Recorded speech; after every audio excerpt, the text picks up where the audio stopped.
7 months after issuing orders which closed most school buildings in Oregon, Governor Kate Brown relaxed the metrics now needed for districts to reopen. The vast majority of our students will not be able to return to class.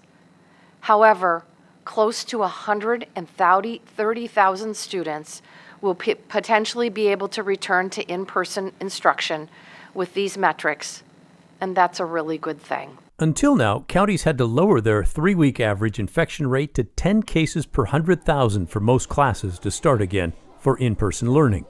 But today the governor increased that to 50 cases per 100,000 over just 2 weeks, and allowed a mix of in-person and distance learning for up to 100 cases per 100,000 people. That does not help the biggest school districts, though. Multnomah County had 139 cases per 100,000 people over the last 2 weeks. Washington County had 112. Clackamas had 85, and their elementary schools are now eligible to open K through 6th grade. Marion County had 177 cases. The new metrics make schools in 15 counties eligible to reopen K through 12 immediately. They are here in the light blue. They include Baker, Clatsop, Curry, Gillum, Grant, Hood River, Jefferson, Josephine, Klamath, Lake, Lincoln, Sherman, Tillamook, Union, and Wheeler. And 9 more counties are immediately eligible to open K through 6th grade schools: Benton, Clackamas, Columbia, Coos, Deschutes, Douglas, Polk, Wallowa, and Wasco counties. The other counties there in the gray are not eligible to reopen schools. Their case counts are still too high. Will it benefit our students emotionally? Yes, absolutely. Eric Sveck is a 4th grade teacher in Yamhill County, which is also not eligible to reopen. Yet he knows being in the classroom is good for kids. And the looser metrics mean it could happen relatively soon.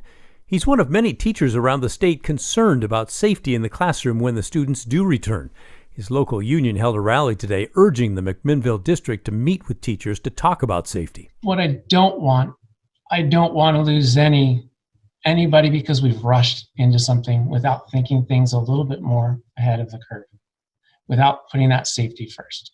And the Oregon Education Association, the powerful statewide teachers union, criticized the governor's move, issuing a statement that reads in part, "The governor's decision to hastily implement new relaxed metrics will only serve to further disrupt education for students, families, and educators."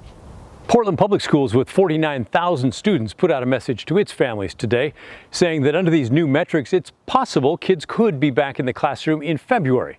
But they also said don't count on it. The numbers are high and going in the wrong direction. In Northeast Portland, Pat Dooris, KGW News.